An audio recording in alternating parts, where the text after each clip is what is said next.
So, personal income taxes are illegal from a constitutional viewpoint, and nobody ever speaks about this.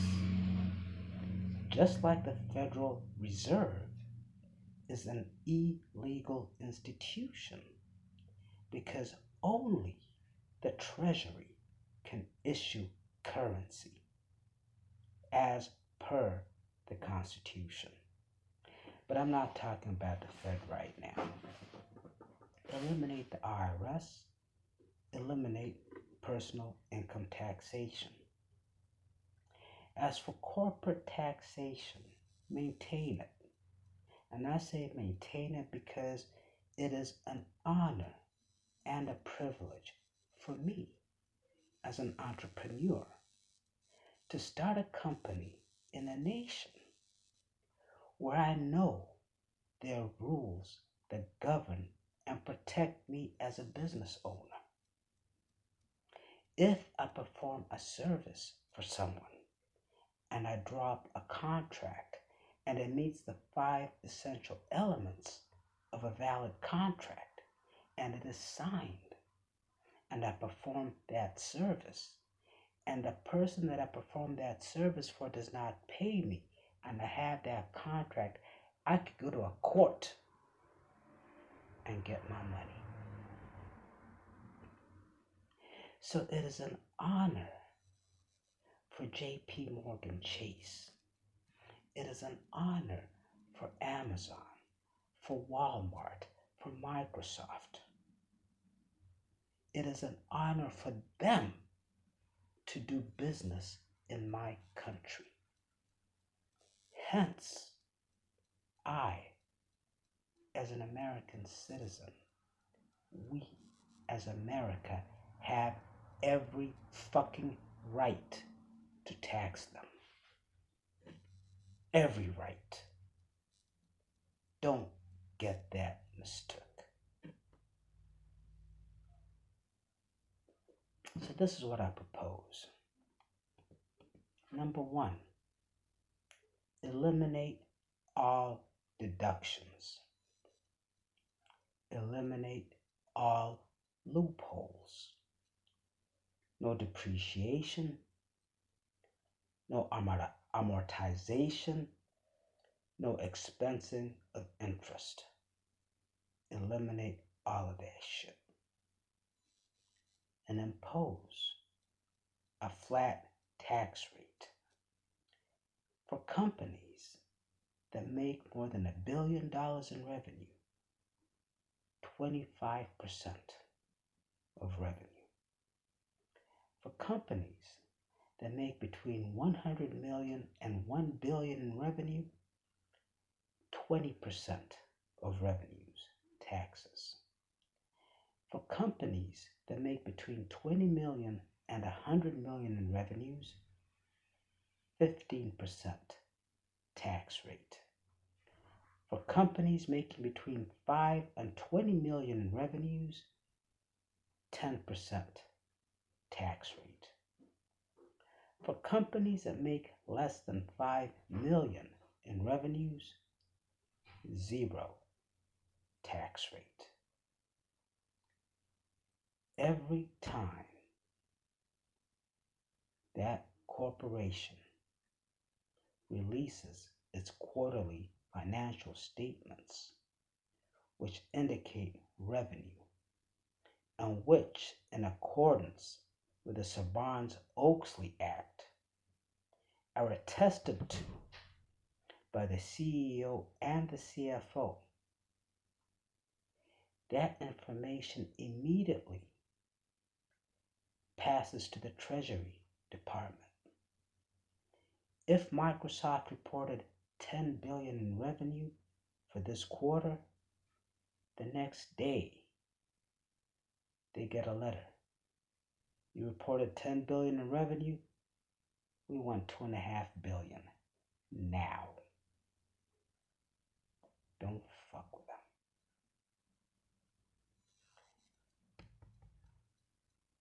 Implement a 100%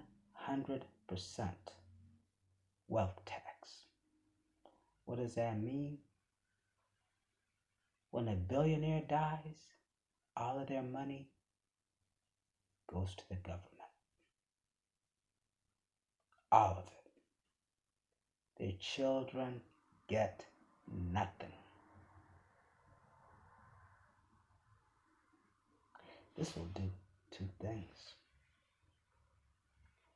Number one, it will significantly reduce the level of greed in this society. Number two, it will force the children of the rich to start off at the same level as everyone else. So it don't matter if daddy made $14 an hour or if daddy was a billionaire. We all start off at the same level. Then and only then will the truly best succeed.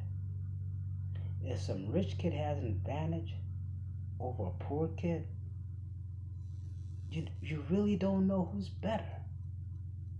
But if that rich kid is forced to start off at the same level as a poor kid, you might just be fucking surprised to see a lot of these rich kids fall the fuck off. That, Mr. Sanders, will truly make this nation equal. Lastly,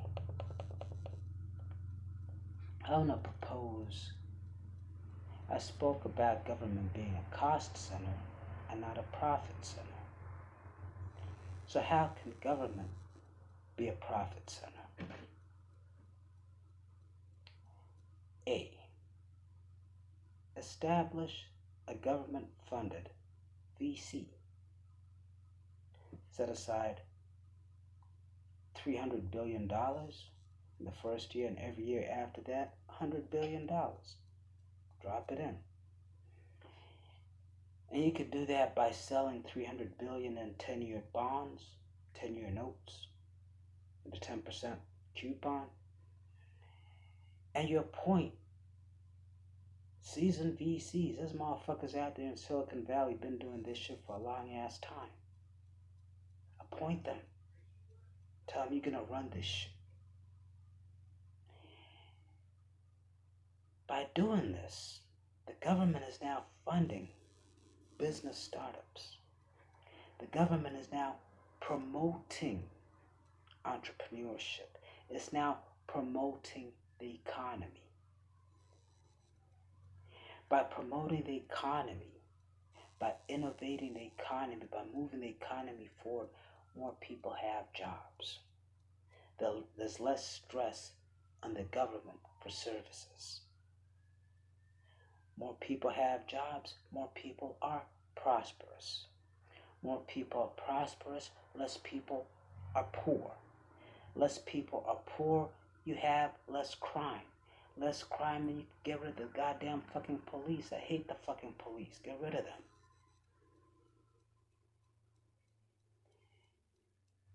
The fund should easily return 50% a year. So you're talking about dropping $300 billion, and every year you're getting $150 billion. In 2 years, you got all the money you dropped in there. And you don't even touch it. In 5 years, you got $750 billion. It just keeps growing. And the nation keeps growing. And it might cost you at first, but it pays off and keeps paying off. Establish a government-funded R&D initiative funded with 250 billion. There are so many amazing discoveries and technologies out there. Nanotechnology.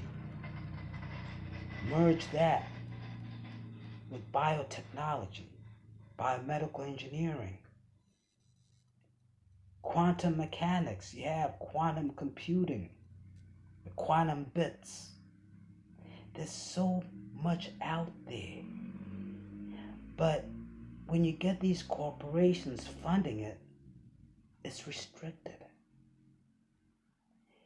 If the government funds this R&D, but then you take a stake in it, if you discover something and you create a product out of that, we get 50%. What's this going to do? That's going to put the nation at the forefront of science and technology. On top of that, all these discoveries are American. Gives us a competitive edge. Gives American companies a competitive edge. And the products that come out of that, the government is getting its money back. So it's not money that's thrown away.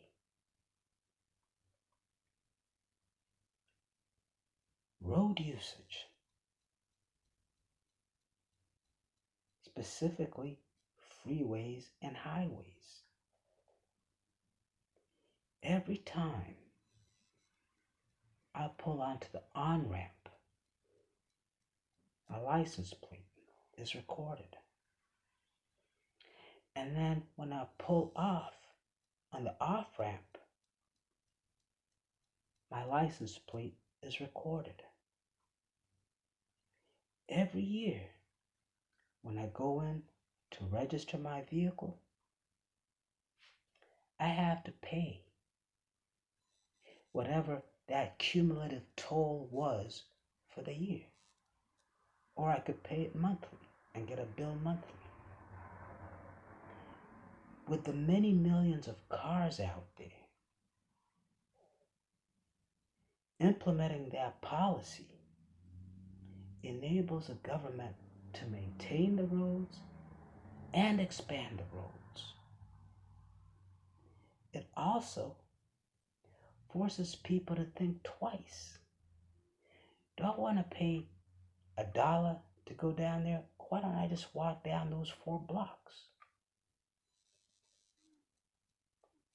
Reduces traffic and reduces pollution. Very simple. Very simple. E, I spoke about free tuition. Well, this is what you could do. 3 things. Number 1, 2 things. Number 1, you got a college student and their major is economics and they're getting free tuition. You got the Bureau of Labor Statistics, you got the Department of Commerce, they deal with economic reports. So this student commits 10 hours a week to do free work for a federal or state or municipal government agency in an area related to their major. If you say you're paying this person $15 an hour, 10 hours a week, that's $150 that you're getting for free as a government. Now tell me, that won't help offset the cost of free tuition. At the same time, the student who's majoring in economics or biology or nuclear physics and they're working with the Department of Energy, think about the experience and exposure they are getting. When they graduate, they could put that in their resume and it makes them shine. Kill two birds with one stone. In addition, upon graduation, every college student must commit 1 year to reduced pay service at either some form of government entity, and this would be either the military. And when I talk about the military, I mean non-combative positions. So they're not out there in the front line unless they want to be. So either the military, either the police, the fire department, maybe working with the EPA doing cleanups, whatever, the Coast Guard. But the government gave you a free 4-year education. All we want is 1 year of your time at reduced cost to help recoup some of that expense. Finally, if you can reduce the Pentagon budget by 50%, that is going to give you $500 billion extra each year. So in closing, I'll say this, Mr. Sanders. You got him scared. You got him running. Articulate what your objective is. Let the American people know what you're about. Not just soundbite. Talk to one of these people and just have them sit down and say, let's discuss socialism. And talk about it and lay it out. From my perspective, the things that I laid out, I think would help move this country forward. But I'm one man who's trying to start people thinking so we could start a discussion. Drink, smoke, be happy, but don't jump off the roof until the owl says, "Who?" Then you do it. God bless and good night.